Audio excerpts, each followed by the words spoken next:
Hi again. So today I will talk about the relationships between active learning and motivation. So we talked about engagement and we said that it consists of motivation and active learning. But the question that I'm asking myself is, what are the relationships between motivation and active learning? Is it the case that motivation affects engagement and also active learning affects engagement, but they don't relate to each other? So this is the question that I will talk about today. What are the relationships between motivation and active learning? Before we can actually answer it, I want to define in a little more details active learning and also motivation. So let's start with active learning. So an engaged student actively examines, questions, and relates new ideas to old. And also students make information or concept their own by connecting it to their existing knowledge and experience. Now, what does it mean connecting new information to the existing experience? What is it? To answer this question, let's talk a little bit about cognitive considerations. So, according to cognitive load theory, working memory, also known as short-term memory, is limited, and it is limited to only 7 items, meaning that you cannot remember more than 7 items that are not related to each other at the same time. This is, for example, why phone calls numbers usually have 7 digits. Is it the same way in Rwanda, I wonder? But this is what was found, that if you give a person a list of names or something like that, they will only remember about 7. And what is schemata? Schemata, which is the plural of schema, those are effective mechanisms for reducing working memory load, as one schema will be considered as only one element in working memory, regardless of its complexity. What does it mean? So this is what it means when we are talking about making connections. So let's say, for example, here we're talking here about chemistry, and all of these you can look at them as different elements that relate to chemistry. But if they are not connected, so look at how many items we have here. Much more than 7, right? So it's really impossible to remember. But because they are connected, it is only regarded as one item in the working memory.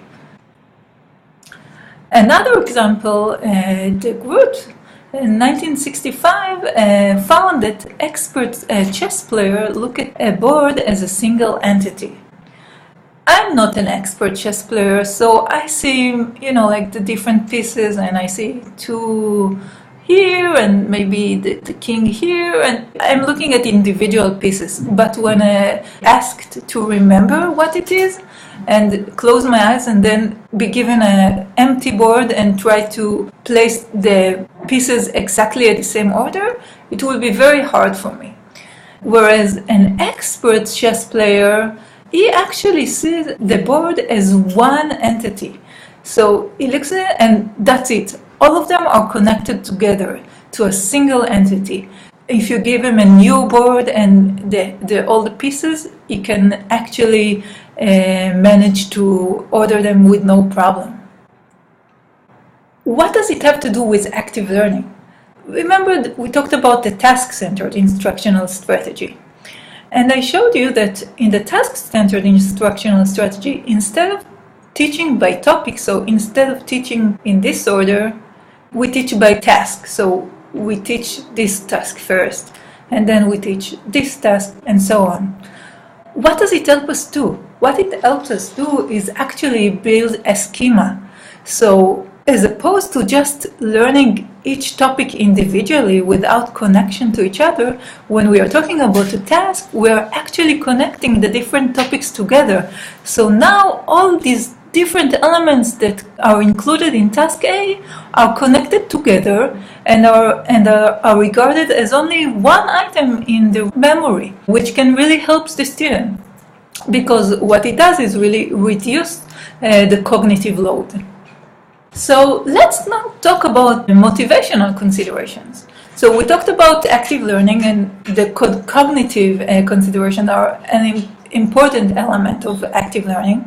Let's talk about motivational considerations. So I will read again the definition. So it's the level of enthusiasm and the degree to which students invest attention and effort in learning. And we said that effort is a product of expectancy and value. Students' value is the degree to which they value the rewards as well as the opportunity to engage in performing the task itself. Nevertheless, even if the value is very high, they will probably not do it if their expectancy is low. So student expectancy is the degree to which they expect to be able to perform the task successfully. And if their expectancy is low, there is no motivation and no effort, and they will probably just not do it. So one of the theories, motivational theories that talk about expectancy is self-efficacy by Bandura. So self-efficacy actually includes 4 elements. So the first one is actual experience. So when I'm managing to do something, to do a task, so for example, riding a bicycle, my self-efficacy increases. So now I'm sure that I can do it. So by actually doing something and see that you can actually do it, your self-efficacy will increase. Vicarious experiences. These are actually interactions with other people. So maybe I'm not sure if I can do something, but I'm looking at my friend and I see that he can do it. And I know that he's about at the same level as I am. So just by looking at my friends doing the task, my self-efficacy will increase. Verbal persuasion refer to, for example, when my kids are doing something nice, like cleaning their room, I will tell them, "That's great, I'm very proud of you." Let's say that they are trying to learn a new song in the piano, and I'm telling them, "That's beautiful," or "I know that you can do it." So again, that's the sort of thing that you will do as verbal persuasion. Psychological state is also an important element of self-efficacy, and it includes things like, for example, anxiety. So if, for example, I have a computer anxiety, my psychological state will affect my self-efficacy. So my self-efficacy will be low. I will really feel that I'm not able to do this task because I have to operate a computer. So Bandura actually talked about self-efficacy in the context of social cognitive theory. Before that, it was believed that people are entirely regulated by external forces, meaning that the environment is really what affects our behavior. So more like the value. So if we have a perception that doing something is appreciated or has worth or something like that, we will probably do it. But what Bandura added is that no, there are actually other things that affect our behavior, which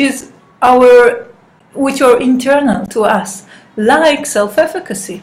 So even though a special behavior has positive outcomes in the environment that we live in, I might not do it just because I have low self-efficacy and I don't really believe that I can do it.